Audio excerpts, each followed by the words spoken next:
다 같이 사도신경으로 신앙 고백하심으로 창립기념 특별 새벽 집회 첫째 날 예배를 시작하겠습니다. 전능하사 천지를 만드신 하나님 아버지를 내가 믿사오며 그 외아들 우리 주 예수 그리스도를 믿사오니 이는 성령으로 잉태하사 동정녀 마리아에게 나시고 본디오 빌라도에게 고난을 받으사 십자가에 못 박혀 죽으시고 장사한 지 사흘 만에 죽은 자 가운데서 다시 살아나시며 하늘에 오르사 전능하신 하나님 우편에 앉아 계시다가 저리로서 산자와 죽은 자를 심판하러 오시리라.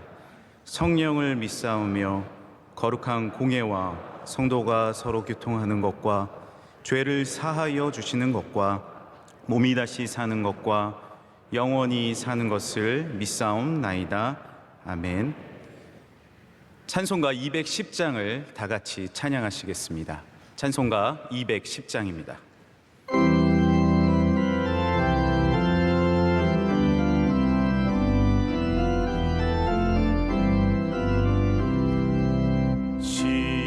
시온성과 같은 교회 그의 영광 한없다. 허락하신 말씀대로 주가 친히 세웠다. 반석 위에 세운 교회 흔들 자가 누구랴. 모든 원수의 워싸도 아무 근심 없도다. 생명샘이 솟아나와 모든 성도 마시니 언제든지 흘러넘쳐 부족함이 없도다. 이런 물이 흘러가니 목마를 자 누구랴. 주의 은혜 풍족하여 넘치고도 넘친다. 주의 은혜 내가 받아 시온 백성 되는데 세상 사람 비방해도 주를 찬송하리라. 세상 헛된 모든 영광 아침 안개 같으나 주의 자녀 하늘 복은 영원 무궁하도다. 아멘. 오늘 새벽 하나님께서 우리에게 주시는 말씀은 신약성경 사도행전 2장 42절에서 47절까지 말씀입니다. 사도행전 2장 42절에서 47절까지 말씀입니다. 이 말씀을 한 절씩 교독하도록 하겠습니다. 그들이 사도의 가르침을 받아 서로 교제하고 떡을 떼며 오로지 기도하기를 힘쓰니라.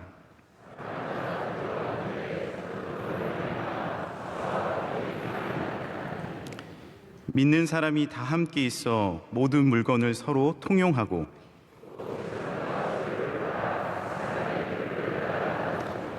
날마다 마음을 같이하여 성전에 모이기를 힘쓰고 집에서 떡을 떼며 기쁨과 순전한 마음으로 음식을 먹고 하나님을 찬미하며 또 온 백성에게 칭송을 받으니 주께서 구원받는 사람을 날마다 더하게 하시니라.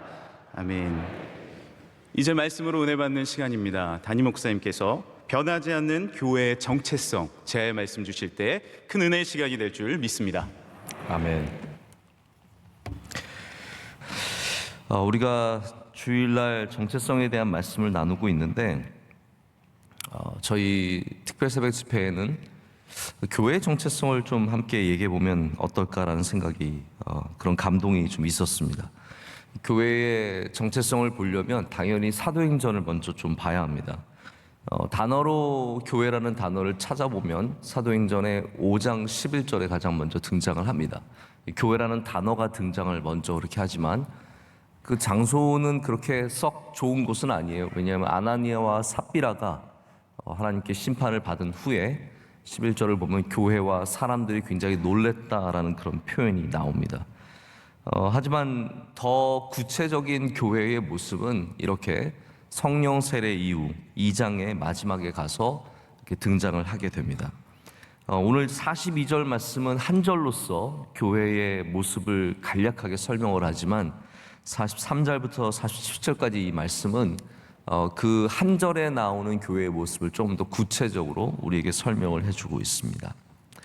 사도행전 시작을 여러분 다시 한번 좀 생각해 보시길 바랍니다. 예수님께서 제자들에게 뭐라고 말씀을 하시냐면요, 우리는 늘 그 대사명을 기억하기 때문에 예루살렘과 온 유대와 사마리아 땅 끝까지를 이제 기억을 하는데, 원래는 예수님께서 예루살렘을 떠나지 말고 여기에서 하나님이 약속하신 성령을 받으라라고 먼저 말씀하셨습니다.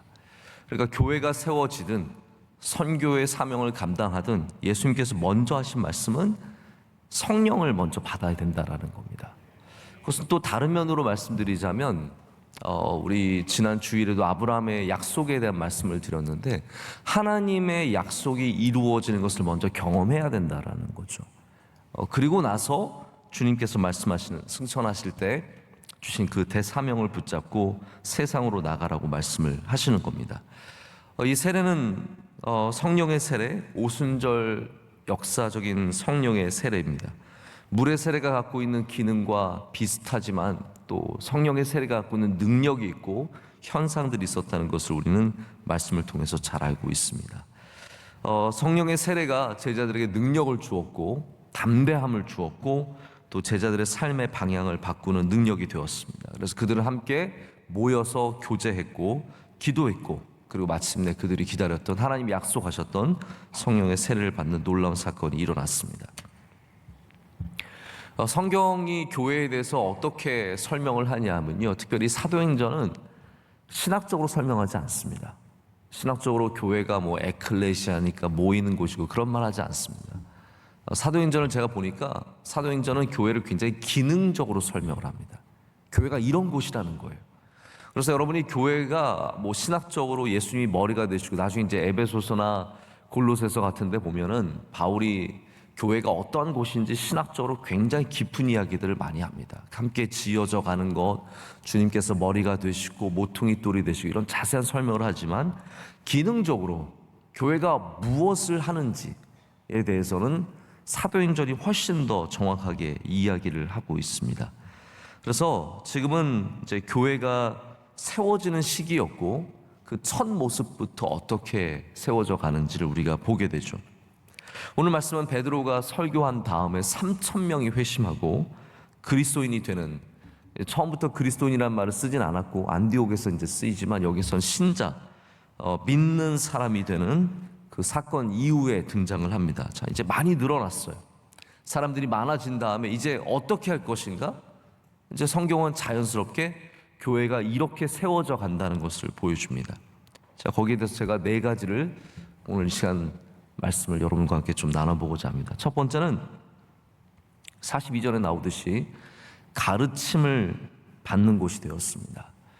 여러분, 교회는 항상 가르침이 있는 곳입니다. 할렐루야. 근데 어떤 가르침입니까? 그냥 세상에 어떻게 살아가는지 배우는 곳입니까? 아닙니다. 교회는 하나님의 말씀을 배워야 하는 곳입니다. 예수 그리스도의 복음을, 그 가르치심을, 그 삶을 배워야 하는 곳입니다. 우리는 복음을 이미 받았습니다. 그렇지만 끊임없이 복음을 다시 배워야 합니다. 우리 사람은 배우지 않으면 자꾸 까먹고 자꾸 다른 곳으로 가기 때문에 항상 주님 안에서 말씀을 다시 배우는 자세가 필요합니다. 많이 배웠냐고요? 아닙니다. 끊임없이 배워야 합니다.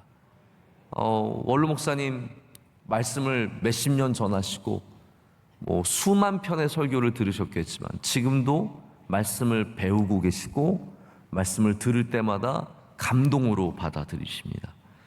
저도 마찬가지입니다. 저도 신학을 오랫동안 공부했고 지금도 공부하고 있지만 할 때마다 너무 새롭고 배워야 할 것이 많다는 것을 깨닫게 됩니다. 여러분, 절대로 하나님의 가르침에 오늘로써 만족하지 마시고 항상 더 주님 앞에 엎드리며 주의 말씀을 사모하는 저와 여러분, 그리고 우리 명성교회가 되기를 간절히 소망합니다. 우리가 어떻게 살아야 하는지, 복음을 통해서 어떻게 살아야 하는지, 우리가 복음 때문에 무엇을 하지 말아야 하는지, 복음으로 인해서 이 땅에서 무엇이 중요한지, 우리가 하나님 때문에 무엇을 바라보며 살아야 하는지 우리는 배웁니다. 교회에 와야 겸손을 배우고 섬김을 배우고 은혜를 배웁니다. 여러분, 이거 세상에서 배울 수 있겠습니까? 교회 와야 배웁니다. 아니, 교회 와서 부대끼는 가운데 낮아짐을 배우고 갈등을 통해서 섬김을 배우고 나의 연약함을 통해서 은혜를 배웁니다. 이런 가르침이 없는 곳은 당연히 교회로서의 정체성을 잃어버리게 됩니다. 교회는 그래서 항상 훈련이 일어납니다. 여러분, 교회가 갖고 있는 귀한 훈련 프로그램들을 소중하게 여기시고 적극적으로 참여를 하시고 그곳에서 많이 배우시기를 축복합니다. 그게 교회이기 때문입니다. 새벽 예배는 제가 요즘에 약간 아쉬운 게 뭐냐면 우리가 생방송으로 새벽 예배가 나가요. 그래서 C채널을 통해서 많은 우리 교회 아닌, 교회 다니시는 분 아닌 분들도 많이 보거든요. 그래서 제가 예전엔 좀 편하게 새벽 예배를 설교를 했어요. 우리 교회에 필요한 이야기들, 얼마나 우리끼리 얘기할 때는 얼마나 편해요. 지금은 못해요. 지금은 다 지금 보고 계세요. 그래서 우리 교회에만 딱 할 수 있는 이야기들을 못해서 약간 아쉬울 때가 있습니다. 언젠가 한번 생방송 끄고 여러분과 제가 정말 진솔하게 또 우리 교회에 가르치는 또 그런 가르침에 배우는 은혜가 있기를 소망해 봅니다. 자, 둘째는 서로 교제하며 떡을 뗍니다. 아까 말씀드렸다시피 42절 말씀, 제가 말씀을 읽으면서 42절을 포함시킨 이유가 이렇게 성경을 쭉 보다 보니까 42절에 나오는 굉장히 중요한 이야기가 있는데 이게 43절부터 47절을 통해서 굉장히 확장되고 또 구체적으로 설명이 되는 것을 보게 되었습니다. 여기 교제하며 떡을 떼는 것도 마찬가지입니다. 46절에 날마다 마음을 같이하여 성전에 모이기를 힘쓰고 집에서 떡을 떼며 기쁨과 순전한 마음으로 음식을 먹는다라고 되어 있습니다. 간단하게 설명되었던 것이 46절에서 자세하게 설명이 되고 있죠. 이것을 우리가 한마디로는 코이노니아라고 얘기를 합니다. 굉장히 중요한 단어죠. 코이노니아. 제가 옛날에도 한번 이 이야기를 들은 적이 있는데 몇 년 전에 미국에는 이제 항상 스펠링 대회가 있습니다. 복잡한 단어들을 스펠링을 잘 하는 거. 지금 명성교회도 재밌는 게 이제 이번에 41주년이라서 옆에 보면 영어로 41이라고 40 플러스 1이라고 되어 있어요. 보셨습니까 혹시? 이렇게 포스터에 보면 영어로 저희는 수준이 높으니까 40 플러스 1 정도는 읽을 수 있을 거라고. 근데 사실은 40가 쉬운 단어가 아니에요. 많은 분들이 4를 생각하고 FOURTY라고 쓸 때가 많아요. 그런데 보시면 아시겠지만 FOR이에요. 제가 무슨 말하는지 모르시면 그냥 넘어가시길 바랍니다. 이게 굉장히 사실 복잡한, 의외로 어려운 단어예요. 틀리기 쉬운 단어입니다. 미국은 이렇게 단어가 틀리기 쉽기 때문에 스펠링 대회가 항상 있거든요. 거기 결승전에서 인도계 미국 어린이가 카르틱 네만이라고 하는 어린이가 우승을 했습니다. 그때 마지막 결승전 단어가 코이노니아였어요. 교회 다녔으면 이겼을 텐데 코이노니아였어요. 코이노니아가 그만큼 중요한 단어입니다. 교제, 연합. 바로 교회의 정체성이 처음부터 하나님께서 주신 정체성이 바로 교제하는 것이고 연합하는 것입니다. 전도서 4장 12절 말씀은 한 사람은 패하겠거니와 두 사람이면 맞설 수 있나니 세 겹줄은 쉽게 끊어지지 아니하느니라 라고 말씀하고 있습니다. 교회는 이렇게 세 겹줄, 열 겹줄, 만 겹줄, 백만 겹줄 끊임없이 하나가 되는 것이며 한 방향으로 가는 것입니다. 교회는 성도의 교제가 풍성해야 합니다. 그러나 그것은 함께 즐기며 노는 것을 말하지 않습니다. 날마다 마음을 같이 하는 것, 성전에 모이기를 함께 힘쓰는 것, 집에서 떡을 떼며 기쁨과 순전한 마음으로 음식을 먹는 것, 바로 그런 것을 성경이 말하는 교제라고 말합니다. 그래서 교제하는 것은 흩어진 마음을 다시, 달라지는 마음을 다시 날마다 맞추는 일입니다. 우리가 다른 모든 것들에 교회 안에서 통일을 이룰 수는 없습니다. 당장 내년에 대통령 선거를 하면은 저와 여러분이 다 똑같은 사람을 선택한다고 해서 교회가 하나 되는 것은 아닙니다. 하지만 우리가 교회 안에서 예수 그리스도의 마음을 맞출 때 우리는 하나 될 수 있습니다. 주님을 같이 바라볼 때, 그래서 명성교회가 오직 주님으로 온 것은 단순한 구호가 아닙니다. 우리가 항상 다시 맞추어야 할 것이 예수 그리스도이기 때문입니다. 마음을 같이 한다는 것, 날마다 마음을 같이 한다는 것이 그냥 우리끼리만 마음을 맞추는 것이 아니라 예수 그리스도께 마음을 맞추는 것이죠. 그래서 우리의 교제에는, 우리의 연합에는 에베소서 골로새서가 말씀하시듯이 예수 그리스도가 중심이 되어야 합니다. 할렐루야. 모든 교제 안에서는 성가대의 교제이든 남녀 선교의 교제이든 부서의 교제이든 청년대학부의 교제이든 항상 예수 그리스도가 중심이 되어야 합니다. 교제의 중심에 비방과 비난이 있어서는 안 되고, 교제의 중심에는 항상 주님께서 빛나셔야 합니다. 또한 이 연합에는 리트머스 종이 같은 테스트가 있습니다. 기준이 있습니다. 오늘 46절 말씀의 마지막에 보면 기쁨과 순전함이 함께 있느냐라고 우리에게 묻고 있습니다. 이게 굉장히 다양한 것들을 딱 중심을 잡아주는 말씀이에요. 우리의 교제 가운데 기쁨이 있느냐, 그리고 나서 중요한 단어가 나오면 순전함이 있느냐. 하나님 앞에서 그 모임이 순전하게 보일 수 있느냐를 물어보고 있다라는 거죠. 잘못된 교제들, 잘못된 연합들은 굉장히 인간적인 것들을 추구할 수밖에 없습니다. 사람들이 기쁘고 사람들이 즐겁고 사람들이 연합되는 거죠. 그러다가 남녀 간의 문제도 생기는 것이고 금전의 문제도 생기는 것이고 서로 오해하고 시험 드는 일들도 얼마나 많은지 모릅니다. 그래서 주님은 물어보시는 거예요. 처음부터 애초에 교회에서 물어보시는 겁니다. 그 안에 참된 기쁨과 순전함이, 순결함이 있느냐라는 것이죠. 여러분, 교회는 항상 주님 안에서 기쁘고 순전해야 합니다. 이것이 우리 교제와 연합이 갖고 있는 중요한 기준들이 되어야 된다는 것이죠. 세 번째로는 은혜의 나눔입니다. 제가 초대교회를 지금까지 오늘 어제 저녁에 밤에 이 말씀을 준비를 했는데, 말씀을 준비하기 전까지 항상 어려웠던 게 이 부분이었던 것 같아요. 오늘 43절과 44절, 45절까지 쭉 나오는데 중요한 내용이 뭐냐면 44절부터 읽자면 믿는 사람이 다 함께 있어 모든 물건을 통용하고 또 재산과 소유를 팔아 각 사람의 필요를 따라 나눠주며 라고 되어 있거든요.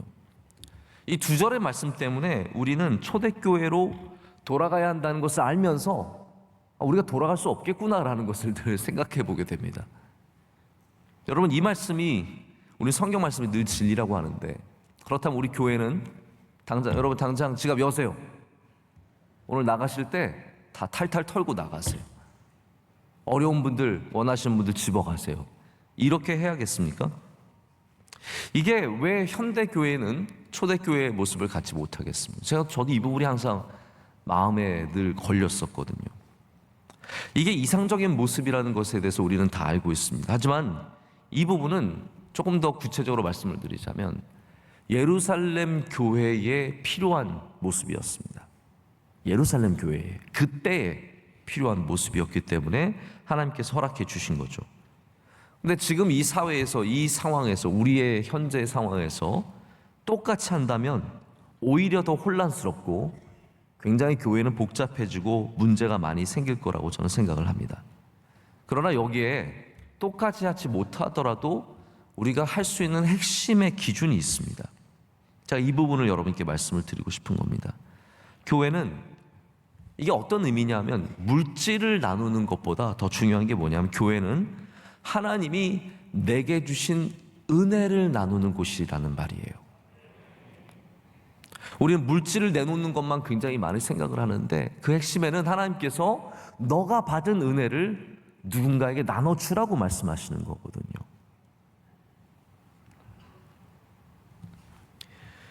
그래서 교회는 하나님이 내게 주신 은혜를 기꺼이 남과 나누는 곳이 되는 겁니다. 그게 달란트이든 우리의 능력이든 물질이든 또 어떤 모양 가운데 섬기는 모습이든 그것을 교회 안에서 긍정적으로 하나님의 뜻을 위해서 사용하는 것이 참 중요합니다.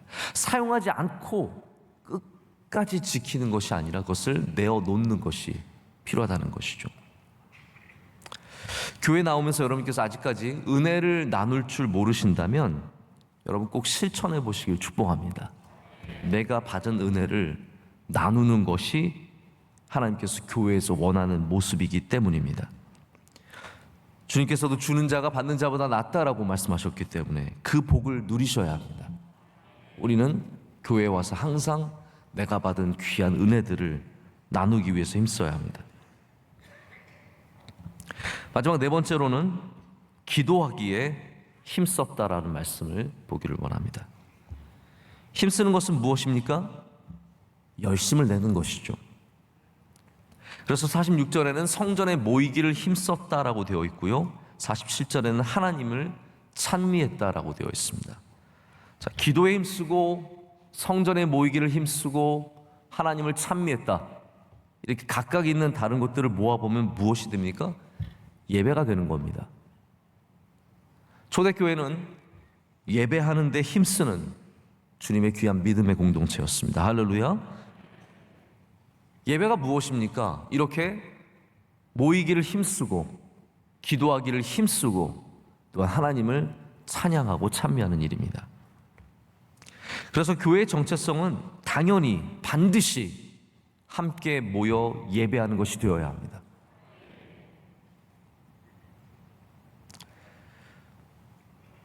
이사야 56장 7절에 이런 말씀이 있죠. 내가 곧 그들을 나의 성산으로 인도하여 기도하는 내 집에서 그들을 기쁘게 할 것이며 그들의 번제와 희생을 나의 제단에서 기꺼이 받게 되리니. 그리고 나서 여기 있는 말씀처럼, 제 뒤편에 있는 말씀처럼 이는 내 집은 만민이 기도하는 집이라 일컬음이 될 것임이라. 저는 우리 교회의 뒤에 붙어있는 말씀을 참 사모합니다. 여러분, 사람이요 오래되면 잘 안 보입니다. 그래서 이게 맨날 붙어있으니까 안 보여요. 이해가 되시죠? 우리가 새성전 와서 지금까지 이 말씀이 똑같이 붙어 있습니다. 거의 10년째 붙어 있죠. 그러다 보니까 이제는 이게 눈에 잘 들어오지 않습니다. 여러분, 이걸 보셔야 됩니다. 우리 하나님의 집은 만민이 기도하는 집입니다. 하나님께서 기도를 들으시고 응답하는 곳이며 그것이 우리의 정체성입니다. 교회가 모여서 해야 될 것이 무엇입니까? 하나님을 찬양하고 예배하고. 많은 분들이 왜 명성교회는 찬양대가 크냐라고 물어봅니다. 제가 며칠 전에 한번 오정현 목사님을 뵐 일이 있었는데 오정현 목사님이 저를 보시면 늘 똑같은 말씀 한마디를 하세요. 명성교회랑 우리 교회가 찬양대가 최고라고. 저는 솔직히 동의하지 않았습니다. 우리 교회가 더 최고입니다. 아니, 정말 사랑의 교회도 찬양대를 열심히 정말 하나님께 영광 올리기 위해서 열심히 하시는 걸 제가 보면서 많은 감동을 받습니다. 여러분, 명성교회가 왜 찬양대를 이렇게 열심히 힘들게 운영을 할까요? 그냥 많이 세우는 게 좋아서요? 아닙니다. 하나님을 찬양하는 것에 힘써야 하기 때문에, 최선을 다해야 되기 때문에. 왜 명성교회는 이렇게 자꾸 새벽에 열심히 모일까요? 집에서 예배 드려도 되는데 뭐 아침에 일어나서 큐티만 하면 되지. 아닙니다. 우리는 기도에 힘쓰기를 원하는 겁니다. 힘쓰는 것. 다른 데 힘쓰지 말고 하나님을 찬양하고 모이고 기도하는 데 힘쓸 때, 그게 교회의 참된 정체성이 된다라는 것이죠. 여러분, 예배는 교회의 정체성이기 때문에 4차 산업혁명이 막을 수가 없고, 메타버스 시대가 막을 수 없고, 유튜브가 막을 수 없고, 코로나가 막을 수 없습니다.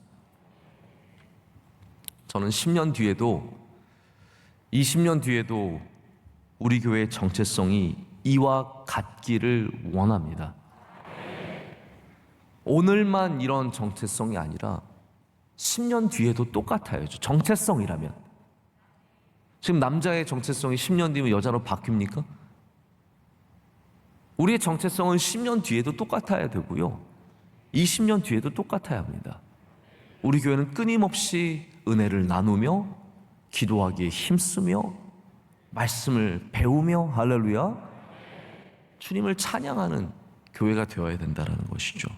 이것이 초대교회의 모습이었고, 우리가 지켜야 하는 모습이며 우리가 물려줘야 하는 교회의 모습이라는 겁니다.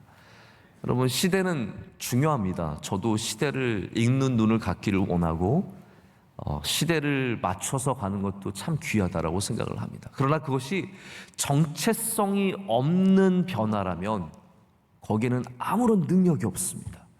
모든 시대를 쫓아갔던 것들은 다 멈추고, 그리고 지나고 나면 아무것도 아닌 것들이 되어버립니다. 90년대 큰 난리를 쳤던 것들이 다 사라져버리고, 2000년대 난리를 쳤던 것들이 사라져버립니다. 여러분, 음악의 정체성은 음악에 있지 CD 플레이어에 있는 것이 아니고 LP 플레이어에 있는 것이, 카세트 테이프에 있는 게 아니죠. 그래서 계속 도구는 바뀝니다. 언젠가는 카세트였고, 언젠가는 LP였고, 언젠가는 CD이고, 지금은 스트리밍으로 바뀌었지만 음악은 안 바뀌잖아요. 여러분, 마찬가지입니다. 우리 교회는 여러 가지 모양으로 인해서 조금씩 바뀔 수 있지만 그 정체성은 절대로 바뀌지 않고 바로 여기에 남겨져 있을 줄로 믿습니다. 저 여러분이 명성교회 41주년을 맞아서 더욱더 이 정체성을 바로 지키고, 우리 더욱더 기도에 힘쓰며, 할렐루야, 예배에 힘쓸 때 하나님께서 우리 교회를 기뻐하시며 영원토록 주의 교회를 지켜주실 줄로 믿습니다. 우리 시간 함께 통성으로 기도하겠습니다. 통성으로 기도할 때 주님이 주신 이 교회의 정체성을 바로 알게 하시고 잘 지키게 하여 주시오며 하나님께 영광 올려드리게 하여 주시옵소서. 우리 명성교회가 40주년을 넘어서 50주년을 넘어서 영원토록 주님께 예배하는 교회, 모이기를 힘쓰는 교회, 은혜를 나누는 교회, 가르침을 갖는 교회, 함께 연합하는 교회가 될 수 있도록 주여 은혜 내려 주시옵소서. 우리 대한민국 교회가 교회의 정체성을 바로 붙잡고 주님께 영광이 되는 교회가 되게 하여 주시옵소서. 주님, 우리에게 오늘도 성령 충만케 하셔서 예루살렘에 모인 주의 백성들에게 성령의 세례를 부어 주시오며 성령 충만함으로 말미암아 능력을 갖게 하여 주시옵소서. 기도할 때마다 만민이 기도하는 집에서 주님 응답하여 주시옵소서. 우리 두 손 들고 주여 삼창으로 기도하겠습니다. 주여, 주여, 주여. 오 하나님 아버지, 감사합니다. 주님께서 주님을 축원하시옵소서.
하나님 아버지 감사합니다. 41주년을 준비하게 하시고 새벽에 나와 주님께 예배하며 기도에 힘쓰게 하심을 감사합니다.